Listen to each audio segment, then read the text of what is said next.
N'ayez pas peur, tel est mon message. Je vous invite, chers Africains, à devenir beaucoup plus forts. Ne faites pas confiance à ceux qui nous gouvernent. Ça fait des lustres qu'ils sont là. Ils prennent leur retraite tout en étant présidents.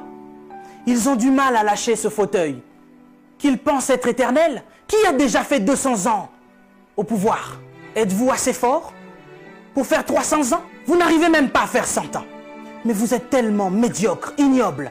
J'ai suivi plusieurs de nos présidents africains qui ont copié le discours du président Macron. Bande de marionnettes, bande de gigolos. Vous n'êtes même pas capable d'écrire vos propres discours, au point où vous devez copier sur ce que Macron dit.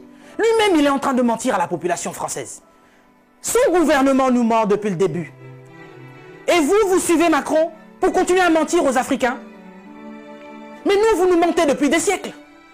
Vous nous mentez et encore vous nous mentez. Pour remplir vos poches. Vous vivez dans des palaces, mais vous ne vous souciez même pas de ce que l'Africain doit manger. Oui, nous sommes en deuil. Et depuis des siècles, nous sommes en deuil. Parce que nous ne pouvons pas manger à notre faim. Parce que nous ne pouvons pas avoir de l'eau potable. Parce que nous ne pouvons pas avoir de l'électricité. Regardez à l'est de la RDC. Il y a un génocide qui perdure. Des gens meurent. Qui en parle? C'est sous silence.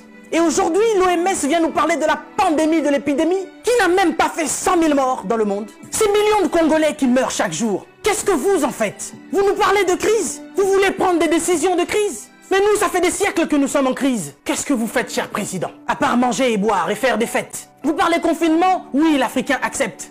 Mais nous sommes en confinement, nous, depuis des siècles. Les gens meurent tous les jours de la famine. Ça, ce n'est pas une épidémie, ce n'est pas une pandémie. Des jeunes filles se font exciser tous les jours en Afrique de l'Ouest. Boko Haram est en train de exterminer des gens. Ils violent des femmes. Ils séquestrent des jeunes filles. Boko Haram, qui leur vend des armes? Qui en parle? Et à cause du Covid-19, vous voulez faire paniquer les Africains qui vivent déjà en panique depuis des siècles. Quand nous voyons nos frères qui essayent de fuir leur continent et qui meurent dans les eaux de la mer, ça c'est un génocide qui perdure depuis des siècles.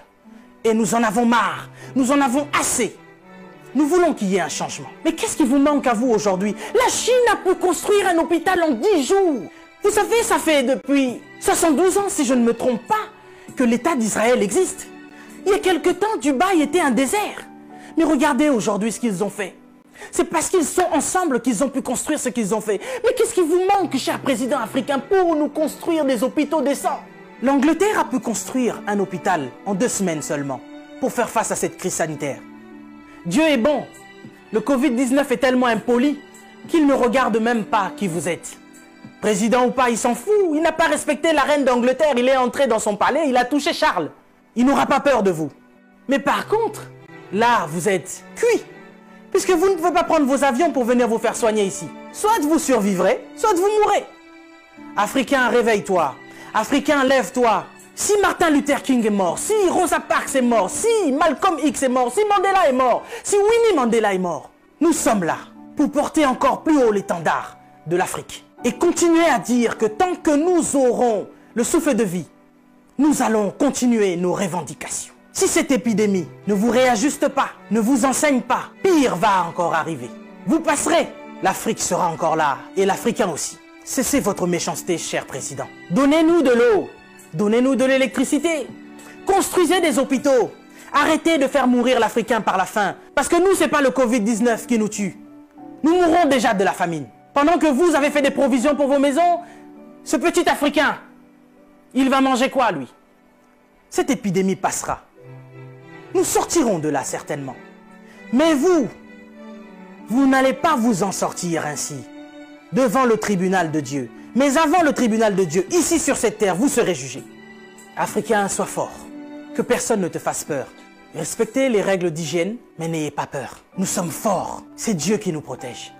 Et que Dieu vous protège, cher Africain. Que Dieu vous garde là où vous êtes. Le combat n'est pas encore fini. Ça ne fait que commencer. Que Dieu nous fasse justice.